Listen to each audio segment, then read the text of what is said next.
Hi class, welcome back to baking school. Today we are on lesson 4 of the Baking Fundamentals course.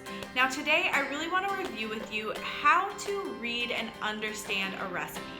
Now you might not know this, but there's actually a little bit of skill involved in reading a recipe and understanding the way it's written.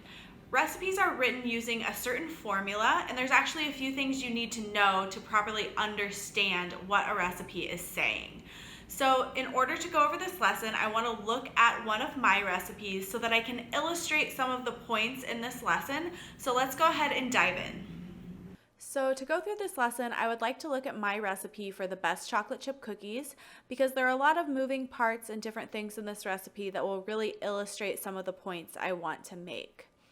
So the very first part of this process is I want you to get in the habit of really reading the recipe through all the way from start to finish.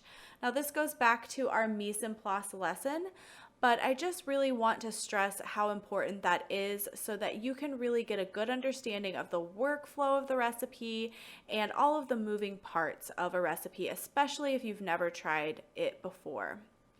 And then the second part of that is I want you to identify any words and terminology that you aren't familiar with and familiarize yourself with them. So for instance, in this recipe, we are using unsalted butter that is going to be browned and then cooled. Now, if you have never browned butter before, that would definitely be something that you would want to look up. Find a tutorial that would show you what browned butter is, what it should look like, how to do it. And you might also want to look up how to toast pecans if that's something you've never done before, and the best way to do that. And then moving down into the actual recipe, there might be some techniques in the recipe that you aren't familiar with. So for instance, you're going to cream together your butter and sugar, so that might be something you would want to look up. What does creaming together actually mean? You can use some of these things might be in the last lesson, all of our baking techniques and terminology, so that might be a good reference for you. But just really understand all of the components of the recipe and techniques and terminology used in it. So after all of that, it's really important to take note of the total time of the recipe. Now you can see here I have listed that the total time for this recipe is 2 hours and 9 minutes. Now that is including a prep time of 2 hours, which some of that is just allowing our browned butter to cool. And then there is a cook time of 9 minutes. Now I really try to be conscious of including any kind of resting periods from the recipe in my total time, but it is pretty common for a recipe not to include this, that it might only include the actual mixing time and the actual cooking time as the total time. So you would really want to look through the recipe, and you can see here that it states that at least several hours before baking the cookies you want to brown your butter so that the butter can become solid again. Now, a lot of times recipes might not actually include that resting time in the total time of the recipe. So really take note of that so that you make sure you have enough time to complete the recipe. And along with that, you really want to plan ahead for your ingredient temperatures. So it's very common in baking recipes to use room temperature butter and room temperature eggs. So you really want to allow for that time to get your ingredients to room temperature. And I know there are a lot of techniques for bringing butter to room temperature quickly or bringing eggs to room temperature quickly, but those can easily go a little bit wrong. You might accidentally get your butter a little bit too warm, and you just want to make sure that you're not rushing those processes. It's really best if you do plan ahead. So after that, I really want you to take note of punctuation in your recipe. So there are a few instances in this ingredient list that the punctuation is pretty important for how the ingredients are listed. So in this first ingredient, we are using 9 ounces of unsalted butter, comma, browned and cooled. Now, if this recipe stated 9 ounces of browned and cooled unsalted butter, that would actually mean something different than 9 ounces of unsalted butter, comma, browned and cooled. Now, in our instance here, we would want to measure out 9 ounces of butter, and then we're going to go ahead and brown and cool it.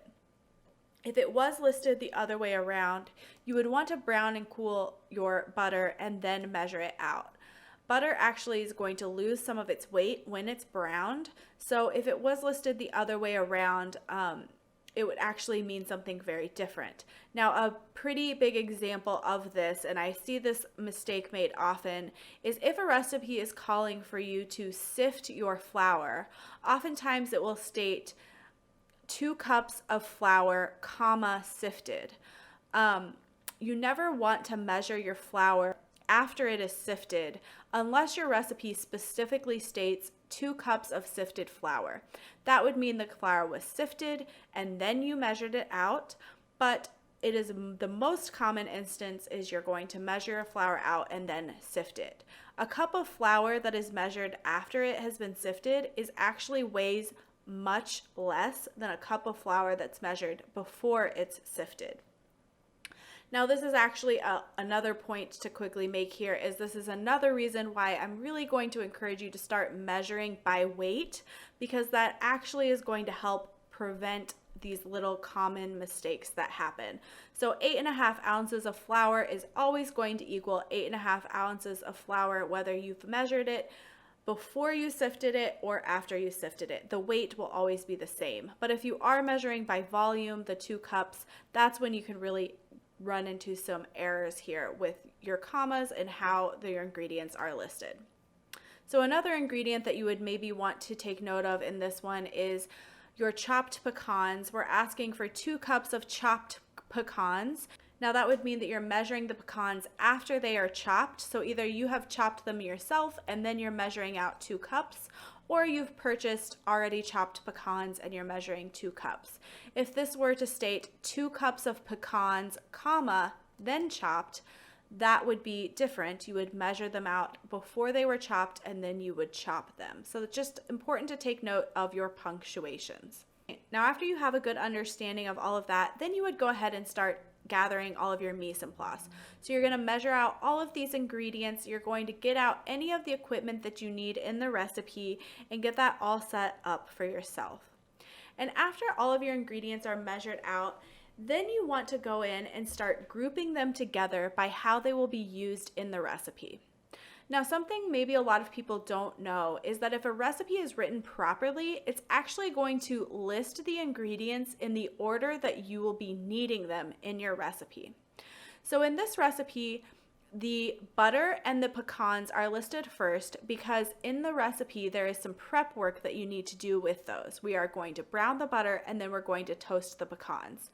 Now, they actually don't come into the recipe in that order, but because there is prep work, I have listed those first, and that is actually the way recipes should be written. They should be written, the ingredients should be listed in the order that they will come into use in the recipe. So that can kind of help you with your workflow if you do take note of that.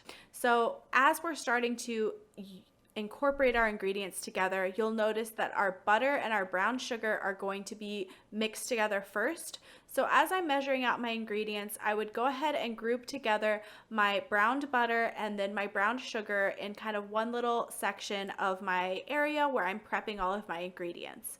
Then you'll notice in the recipe that the next part is you're going to mix in your eggs and then your vanilla. So as I'm measuring out my ingredients, I would go ahead and put those two together lined up behind my butter and eggs so that I know that that's the next step in my recipe. And after that, you have your baking soda, baking powder, and salt. So I would go ahead and measure those out, group those together, coming in after my eggs and my vanilla. Then you have your chocolate and pecans in a 4th grouping. So this recipe does have quite a few different steps and groupings, which is why it's a good example of how to sort of approach this. So you would group together your chocolate and your pecans coming in after your baking powder and baking soda, and then you have for the last grouping your oat flour and your all-purpose flour. So you would want to go ahead and group those together. So you have it all kind of lined up in order in little groupings for how they're going to be used in the recipe. And that's just really going to set you up for success and making sure that you have everything in order and knowing how they go into the recipe. So now that you've set yourself up for success with your recipe, then you can go ahead and start executing it and start combining all of your ingredients together. And the last thing I'd love to encourage you to do is to start keeping a notebook of your recipes and your results. Take notes about when you have successes and why you think that it might have been a success. But probably more important, keep notes of when you have some failures. When your results didn't turn out exactly how you wanted, start documenting that and then try and figure out what may have gone wrong so that next time when you approach that recipe, you can have more success with it.